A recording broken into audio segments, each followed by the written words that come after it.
To the series, and it is such an honor to be with this great maestro, this Paul Odette. I just can't tell you. And thank you so much for yes, pleasure, Woo! pleasure. It's great to be here. I mean, just crazy. So I only have 14 questions. It's crazy. So I'll get right to it. So I'm going to wear my new glasses, which I'm very excited about. When, Paul, and where was the moment when your heart knew only the lute could be true to it? I was in high school in Columbus, Ohio, and I had played electric guitar in a rock band. And a friend of our family's suggested that I could improve my rock guitar technique if I were to study classical guitar. Okay. Because classical guitar has a serious pedagogy, whereas electric guitars tend to be kind of self-taught. So I got a classical guitar and started taking lessons, and my guitar teacher gave me a set of 6 Renaissance lute pieces to play on the guitar. I know the addition probably. Yeah. I loved playing the pieces, but I thought to myself, wait a second, why am I playing these pieces on the different instrument? What did they sound like on the instrument they were written for? So I went running out to Discount Record Shop, which was a fantastic record shop for classical music on the Ohio State University campus. And I found a recording of Julian Bream playing lute music from the royal courts of Europe. Absolutely. I went home and I put it on, and 2 chords, and I turned to my father and I said, I've got to get one of these. And that was the moment. Oh, that's great. And it turned out my guitar teacher had one. And really? he couldn't play it. I went to my next lesson. I said, I want to learn how to play the lute. And he looked at me as though I had 3 heads. And he said, well, I have a lute, and I've given up on it. So if you'd like to buy it, I'll sell it to you. So he sold me the lute. And within 10 seconds, I realized why he couldn't play it. Because the action of the strings was about 2 inches off of the fingerboard. But in those days, in the early 70s, the assumption was generally that old instruments were somehow primitive Neanderthal creations by incompetent idiots, and therefore that you would expect that they would have no idea how to set up an instrument properly. But I was just a naive teenager, so I went to a local classical guitar builder and I said, could you fix the action? And he said, oh yeah, sure. So a couple of days later, I picked up this lute with the beautiful low action and went to my next guitar lesson and played the 6 Renaissance lute pieces on the lute. And my guitar teacher sort of fell over and said, what did you do? And I said, well, I just had the action lowered. Why didn't I think of that? Great. And the question is, do you still have that lute? No, I sold it a long time ago. Oh, heartbreak. Now, you mentioned the rock band, and don't, there's so many other questions, but I have to know, what kind of rock band was it, and what was your role? It was a trio, and I was the guitarist. It was basically modeled after Cream. Okay. And we did a lot of Cream and Hendrix and Led Zeppelin and the James Gang and so on. And do you play any of those still on your lute? Will you do any intabulations of those tonight? Not intentionally. You never know. Just never know what will happen in a concert. Good. So there's hope at least. Now, do say just one quick thing that you said, that how you turned the amps on, for your band, because you just said it backstage, which I thought was hilarious. Right. Well, we had both the bass player and I had a stack of 3 Marshalls each. Right. And they were too high for me to turn on, so I would go on stage on a skateboard, and I went across and turned on all of them on the skateboard before going. Right. Just love that. I just love that. Okay. So tonight you're opening the concert with some anonymous pieces. Just for us, anonymous. What does that mean? I mean, how did you come across this music? Is it a tablature that has been around for ages? Who and why? How does this exist? This Mr. Anonymous. Anonymous was one of the most prolific composers in music history. Hugely popular. And he wrote in a huge array of styles and lived a very long life. Yes. Or she. Possible. Okay. No, in lute sources, a lot of the music is anonymous because either the scribe who was copying the music knew who had written the pieces and didn't need to remind himself because he was only writing the music down for himself, and he knew because he wrote it down having gotten the music from that person the day before, for instance. Right. Or it was a piece that was handed from one person to the next, and one person didn't record the name, and so no one knew the name. So I suspect that of the pieces I'm playing, a couple of them are very simple, and I just improvise some variations on them. The set the tune itself also could be very a popular tune. Those are all popular ballad tunes. Okay. So these are the AM top 20 of the Elizabethan era. For those of you who remember A and FM, but yeah. Right. Okay. But pieces like Up Tails All and John Come Kiss Me Now are clearly pieces by great lute players. Okay. I think Up Tails All might be by Daniel Batchelor. There is some figuration that is similar to Daniel Batchelor, but ascribing pieces to somebody because you find a couple of similar passages is a dangerous thing. Right. So right. it's anonymous for now. Great. I'm glad you. Now, many people here, or certainly in this chair, are guitarists, and generally, am I correct in assuming that generally that you're? I want to talk a little bit about technique here of the differences. Am I correct in assuming that a lot of the single note passages you'll play with your thumb and your index finger P and I, as we know, that's and right. that double stops you'll play with P and M. That's right. And then the offbeat is with I. That's right. And often you'll articulate with the thumb under. Yeah. Can you just tell us why that is, or how that developed? The and way maybe it developed, demonstrate. The way it developed was that in the Middle Ages they had rather small lutes, and they would often hold the instruments either parallel or sometimes even tilted in this direction, and playing with the plectrum. The energy all comes from the arm, downstroke for the strong beats and upstroke for the weak beats.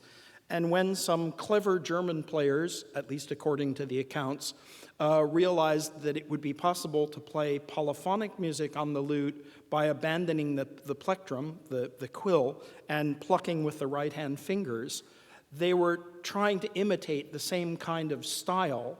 So they left the arm in the same position, and the most natural thing to imitate the downstroke of the plectrum was to use the thumb, which is also already pointed towards the ground and is the strongest digit.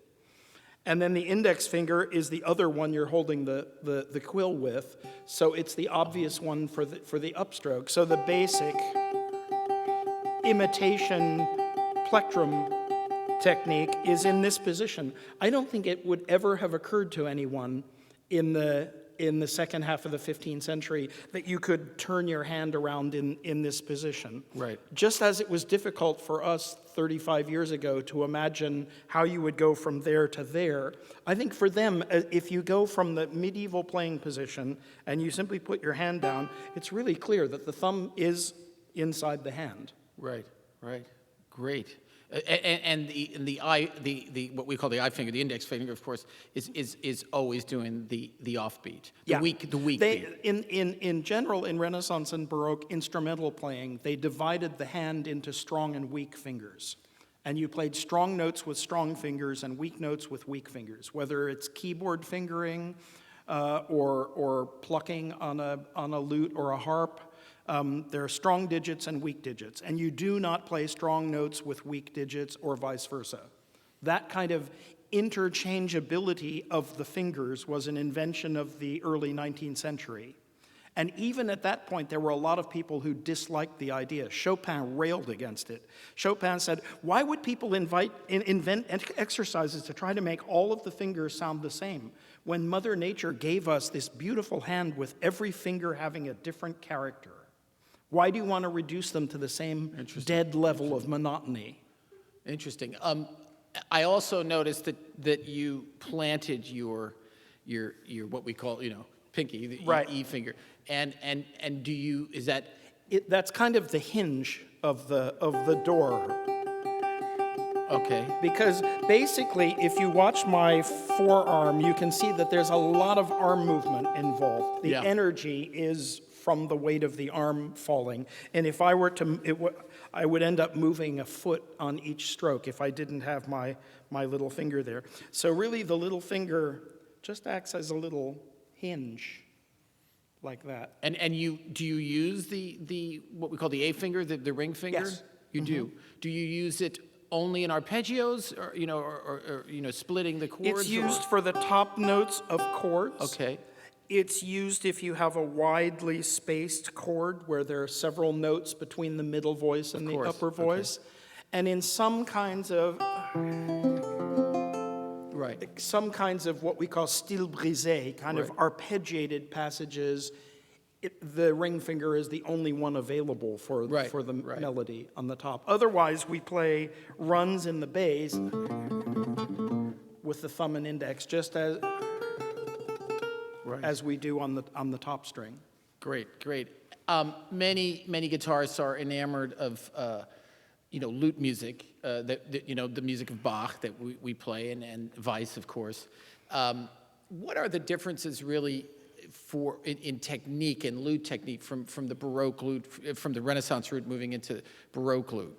And there's one thing in particular I'm thinking of, which is I heard that in general in Renaissance music you would not slur any notes for those hammer on, and yet in Baroque lute music you do. What would be the reason for this? There are a couple of reasons. It's not entirely accurate to say that Renaissance lutenists didn't slur, because they did slur in one. Can you just show us? Just anybody not know what a slur is? Just so. So if I have melodic subdivisions, what were called diminutions in the 16th century, those are all individually articulated. Right. And you'll hear a lot of those. Yes, that's a very common throughout the concert. Yeah. Those are commonly passages where on the modern guitar, a lot of editions have slurs, either like that or even like that. But you can hear, it's a completely different effect than absolutely where you hear that dissonance if you play them on two different strings. But those are measured ornaments. Right. That is, they're in equal numbers of notes. Right. If I were to play a trill, those are unmeasured. It's unequal numbers of notes in that unit, and those would be slurred even in Renaissance music. Okay, good. But now, in a scale passage in Renaissance music, say in some of the Dowland or any, the Bachelors for sure, you will not use the slur within. No, that's right. And can you say why that is? They were looking for a very articulate sound, which would also give you a lot of opportunity for crescendo and diminuendo up and down. The sources for bowed instruments, for viola da gamba and violin in the late 16th century, say if you find very, very fast notes that you cannot play with individual bow strokes, then you can cheat by slurring them. I see. But it was only reserved in the Renaissance for the fastest note values. In the Baroque, they had a different idea, which is that the figuration becomes more varied in the ornamentation. So instead of mostly stepwise motion that you have in Renaissance music, there are a lot more shapes to the figures in groups of 16th notes, for instance. You may have the first note may be a leap to the second note, or you may have two leaps, or you may have two groups of thirds, or you may have three notes that are stepwise plus a leap. Those kinds of different figures in Baroque music were articulated in a way as to make the shape of the figure as clear as possible. So somebody like Weiss, for instance, would look at a figure with three notes that are stepwise motion and a leap, and he would slur the three stepwise notes and articulate the leap. You don't have that kind of figure in Renaissance music, and that's why they didn't use combinations of slurs and individual